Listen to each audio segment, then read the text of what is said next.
Our journey begins over 2,500 years ago, in the year 660 BCE. A group of Greek settlers from the city of Megara, in search of new lands, set sail across the Aegean Sea. Their journey ended on the shores of the Sea of Marmara, where they founded a trading outpost they called Byzantium. Nestled at the crossroads of Europe and Asia, this humble settlement was poised for greatness. Over the centuries, Byzantium thrived, its strategic location at the mouth of the Bosporus attracting merchants from all corners of the ancient world. Its bustling ports and vibrant markets became a melting pot of cultures and ideas. Yet, unbeknownst to its inhabitants, a momentous turn in its destiny was on the horizon. Byzantium, a humble trading colony, was about to witness a momentous turn in its destiny. In the heart of this thriving city, a new era was about to dawn. A seismic shift that would redefine the course of history. The year was 330 CE, and Emperor Constantine the Great, a visionary leader with an eye for opportunity, made a decision that would change the world. He chose Byzantium as the site for his new imperial capital. And with a flourish of imperial might, Constantinople was born. Constantinople, the city of Constantine, was more than just a new capital. It was a beacon of Roman power and splendor, strategically nestled between the east and the west. Its geographical location offered a unique blend of cultures and traditions, and it quickly blossomed into a hub of art, architecture, and learning. Under the Byzantine Empire, the city's growth was nothing short of spectacular. The skyline was transformed, dominated by towering walls and golden domes, a testament to the ingenuity and resilience of its people. The Hagia Sophia, in particular, soared to celestial heights, an architectural marvel that symbolized the city's spiritual devotion and cultural prowess. The city's streets buzzed with energy and innovation. Scholars, artists and philosophers gathered in its libraries and forums, engaging in intellectual discourse and pushing the boundaries of knowledge.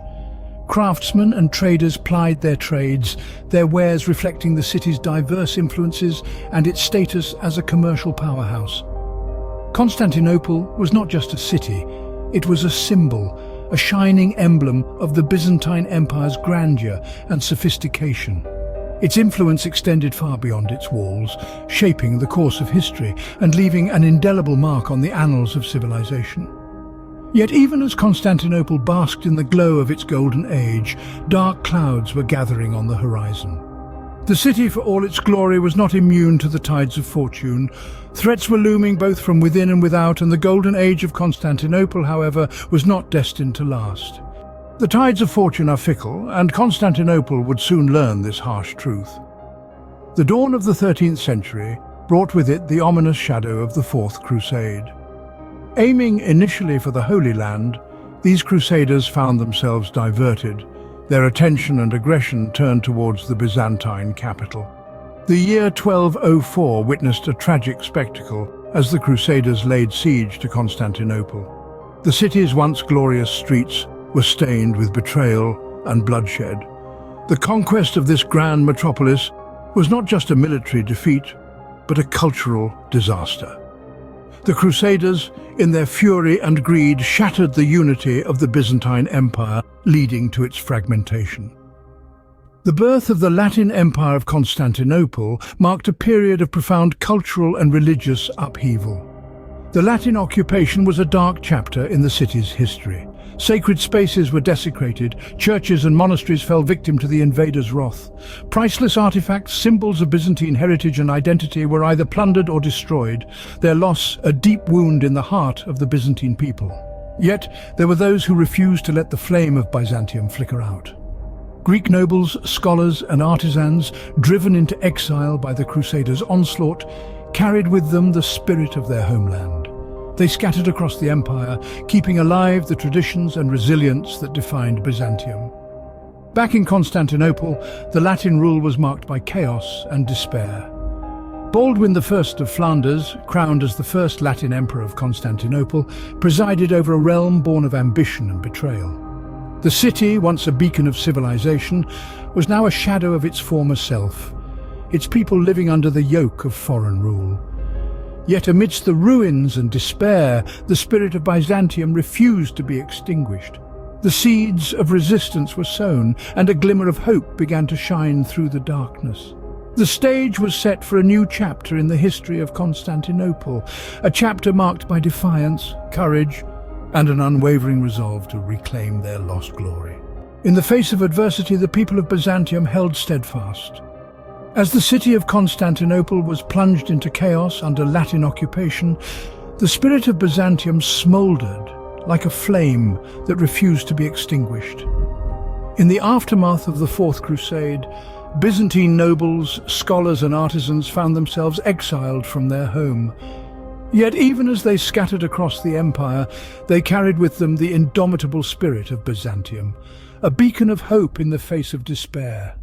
These exiles formed the heart of a burgeoning resistance movement, bound by a shared dream of reclaiming their homeland. Driven by a profound sense of injustice and longing, they rallied to the cause, launching daring raids and campaigns against the Latin occupiers. Meanwhile, within the occupied city, the local populace was far from passive. The Latin rulers, foreign and unfamiliar, were met with a cold reception from the city's inhabitants. Within the city's towering walls and winding streets, a clandestine network of resistance cells took root. These local resistance movements, comprised of ordinary citizens, played a crucial role in keeping the spirit of Byzantium alive. They acted as the eyes and ears of the resistance, gathering intelligence, sabotaging Latin efforts, and providing critical support to the exiled Byzantine forces. Despite the odds stacked against them, the Byzantine resistance was relentless. Their efforts were driven not merely by a desire for political power, but by a deep-rooted commitment to their cultural heritage and identity. They were fighting not just for a city, but for the soul of Byzantium. Their struggle was a testament to the power of human resilience and the enduring allure of a shared dream. It was a beacon of hope amidst the ruins, a rallying cry that echoed through the ages. The resistance movements, both local and exiled, were a potent reminder of the indomitable spirit of the Byzantine people. They were the guardians of a cultural legacy that refused to be silenced, the keepers of a flame that refused to be extinguished. Their courage and determination were about to bear fruit. The stage was set for a daring campaign that would change the course of history and breathe new life into the heart of Byzantium. In 1261, a daring plan was set into motion. The Byzantine Empire, under the leadership of Michael VIII Palaiologos, had been quietly amassing strength, waiting for the perfect moment to strike. The Latin Empire, for all its initial ferocity, had grown complacent, its defences weakened by internal strife and economic decline. Palaiologos, a visionary leader and a master of strategy, saw an opportunity. He orchestrated a campaign of audacious precision, aiming to retake the heart of the empire, Constantinople. This was a mission not just of military conquest, but of cultural reclamation. The Byzantines were not merely fighting for land, they were fighting for their heritage, their identity, their very soul. The plan was simple yet daring. Under the cover of darkness, a select group of Byzantine troops infiltrated the city. Moving stealthily through the night, they caught the Latin garrison off guard, their sudden appearance causing confusion and panic among the Latin ranks. The element of surprise was their greatest weapon, and they wielded it with devastating effect. The Latin forces, taken aback by this unexpected assault, were unable to mount an effective defense. In the ensuing chaos, the Byzantines struck swiftly and decisively, their actions echoing the words of the ancient Greek strategist Sun Tzu. In the midst of chaos, there is also opportunity. By dawn, the city was in Byzantine hands. The Latin garrison, outnumbered and overwhelmed, had no choice but to surrender. The Byzantine flag was hoisted once again over the city, its vibrant colours a symbol of a hard-won victory and a promise of a brighter future.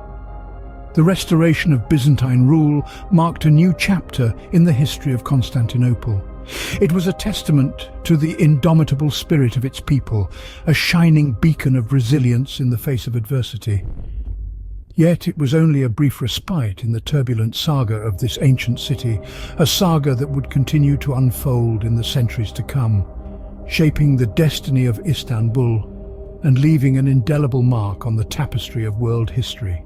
Istanbul's narrative is one of unyielding fortitude and resurgence. Birthed as Byzantium, this modest outpost braved the tempests of time, evolving into the vibrant city of Istanbul. As Constantinople, it radiated Roman magnificence, its sumptuous palaces and lofty domes a testament to a time of unparalleled richness. Istanbul withstood invasions, conquests and sieges, its relentless spirit ever resolute. It outlived the rise and fall of empires, religious and cultural shifts, and time's toll. Amidst the remnants of its rich history, Istanbul thrives, its resilience mirrored in its age-old walls and perpetual spirit of its inhabitants. With much more to tell, join us as we delve deeper on the ancient history of Istanbul through the lens of artificial intelligence. And please, for God's sake, don't forget to subscribe.